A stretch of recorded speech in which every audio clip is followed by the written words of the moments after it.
para escucharme, para prestar un poquillo de atención. Mi trabajo se titula La caricatura de la primavera árabe, de la libertad de expresión al arte existente y a través de las redes sociales. Para ello, parto de la primera idea de que la única forma de libertad de expresión existente dentro del mundo árabe ha sido la caricatura. Todo esto se ha terminado de materializarse en la primavera árabe con el desarrollo de las redes sociales. Los objetivos que plantea este trabajo, por tanto, son los siguientes. En primer lugar, analizar la caricatura en el mundo árabe como forma de libertad de expresión, estudiar su evolución dentro de la primavera árabe y, por último, examinar qué función han tenido las redes sociales en relación a las caricaturas. Para ello, he seguido una metodología cualitativa tomando como referencia las caricaturas de Annie Farshad, que es uno de los caricaturistas, digamos, más importantes del mundo dinámico por la gran cantidad de caricaturas que tiene a su espalda, así como los galardones que ha recibido.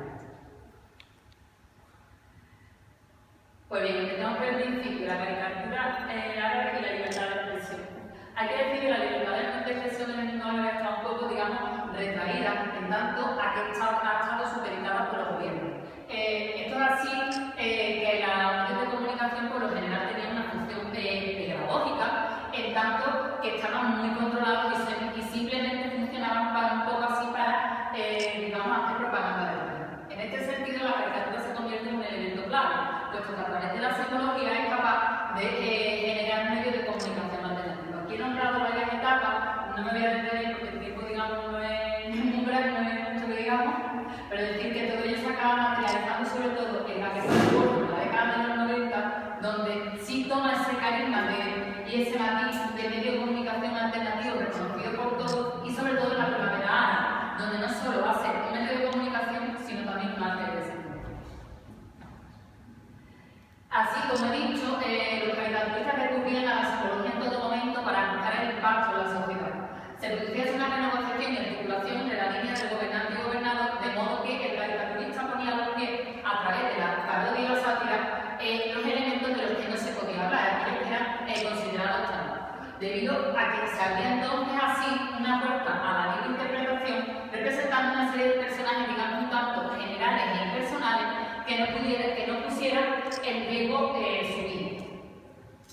En cuanto a estos símbolos a los que me refiero, son los siguientes: hombres con trajes generales con barba, hombres con trajes ostentosos, sillones vacíos, las escaleras, las multitudes y, por último, las pantallas virtuales. Veamos un ejemplo de cada brevemente, porque es como mejor se va a entender. En cuanto a los trajes, se utilizan sobre todo para denotar, digamos, la supremacía de uno sobre otro, como se ve aquí, ¿no? Por ejemplo, el primer hombre un traje bastante, digamos, arreglado, con su corbata y todo, mientras que el segundo se difumina al mismo tiempo que este hombre que tiene la capa de revés le tacha la cara.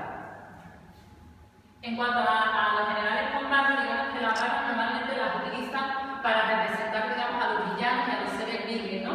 Como se ve en este caso, este general oficial de Israel, tal como se observa aquí en lo que es el gorro del soldado, se representa con la estela de David. El miedo, digamos, rodeado de armas, mientras sostiene una pancarta que dice no tirar piedras, o se puede interpretar así, ¿no?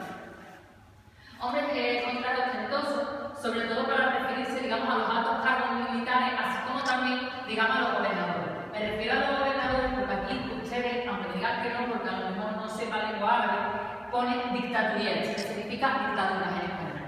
Es un poco para representar así, digamos, los sistemas de gobierno dentro del mundo árabe y cómo, según el caricaturista, piensa que se van a reflejar en aquellos tiempos, como se observa en el tema. Referente a los sillones vacíos, decir que se utilizan para representar sobre todo la perpetuación del poder en estos países. Como bien saben, la democracia en el mundo árabe, digamos, no es una cosa que digamos al orden del día.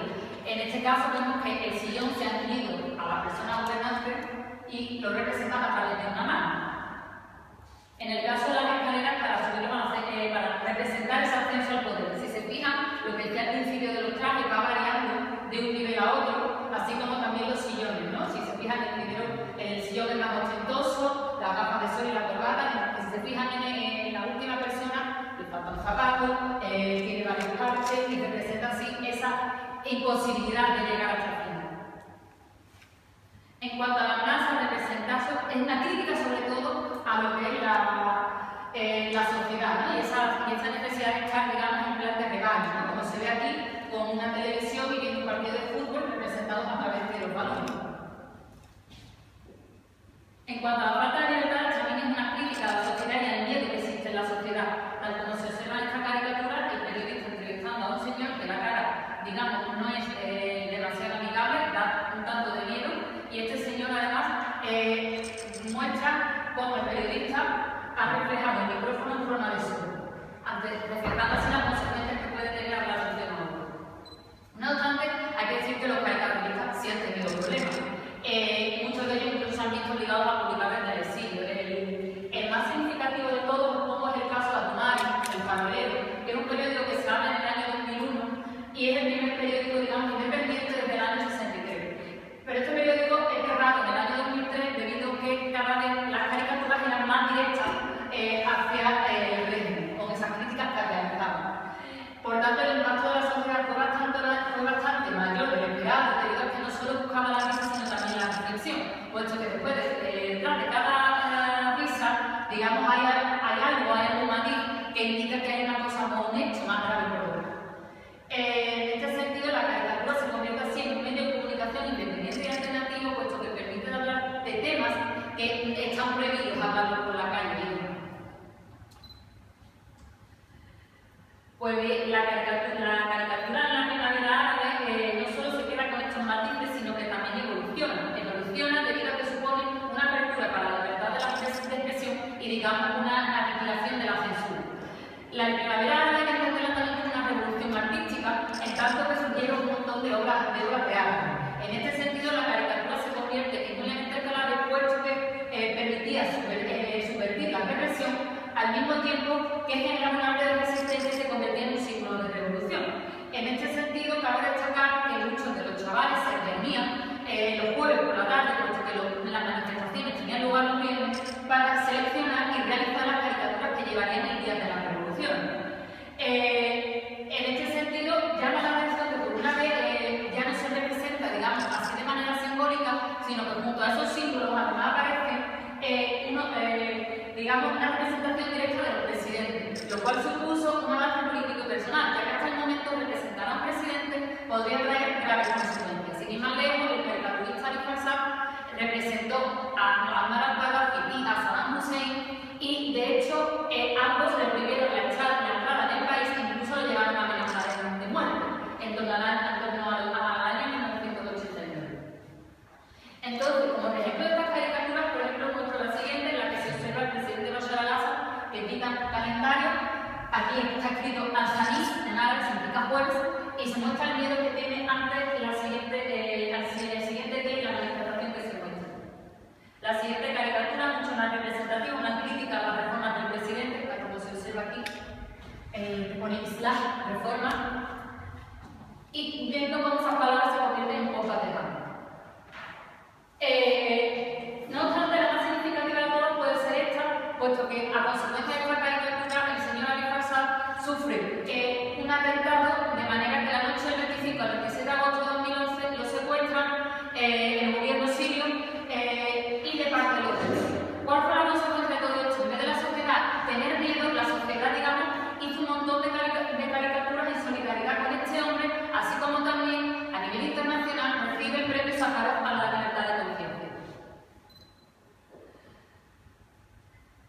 En este sentido, cabe decir que todo esto no hubiera sido posible sin lo que es el desarrollo de las redes sociales, en tanto de que sirvieron de un modo de transmisión mucho más rápido. No obstante, hay que tener en cuenta también la situación. El mundo árabe estaba bastante retraído, en tanto que no adoptó Internet, digamos, hasta la década de los 90. Incluso la primera versión de los gobiernos fue manipularlo y controlarlo, igual que la prensa, pero afortunadamente no lo lograron. De este modo, se generó un espacio cultural en el ciberespacio, en el cual permitía un traspase de información al mismo tiempo que generaba una cultura alternativa a lo que se había estado gestando desde los años 50 con la colonización. Todo esto, como he dicho, se materializa en la primavera árabe, teniendo gran importancia tanto Facebook como Twitter, en tanto de que surgen, digamos, muchas páginas en Facebook, como la de Syrian Revolution Arts, donde todos, digamos, los caricaturistas y artistas podían publicar con total libertad y de manera anónima, sin por ello tener miedo a las posibles consecuencias del gobierno.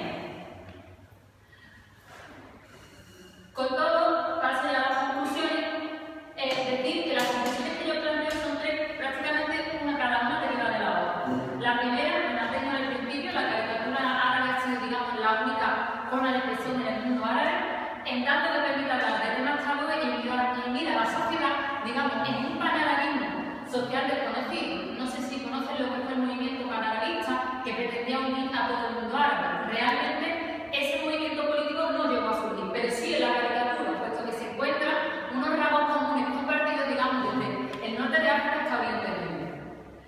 Asimismo, se creó una lengua, se convirtió en una lengua en sí misma, un lenguaje alternativo que permitía comunicarse a la gente entre sí y superar la barrera de la diglosia que existe en los países árabes. Todo el mundo sabrá que existe la lengua árabe, pero esa lengua está muy matizada por lo que ha hecho. Existe una gran cantidad de dialectos que muchas veces casi pueden impedir, digamos, en parte la comunicación. Pues bien, la caricatura logra romper esta frontera lingüística y hace que se convierta en un medio de comunicación alternativo.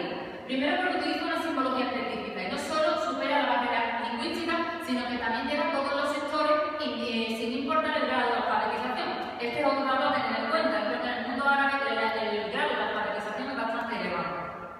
Entonces, ¿qué es lo que hace? Condensar la información en una sola imagen y así se convierte en una antítesis a los medios tradicionales, puesto que no tiene ninguna función pedagógica, sino todo lo contrario. Lo que busca es generar una crítica que permita a la gente pensar ante determinados acontecimientos y poder generar su propia corriente de opinión. De ahí la última, ¿no? Que la caricatura se ha convertido en un arte de resistencia aprovechando el desarrollo de las redes sociales durante la primavera árabe, ya que existe una mayor transmisión. Pues esto se debe a que ha permitido cambiar los mecanismos de control social.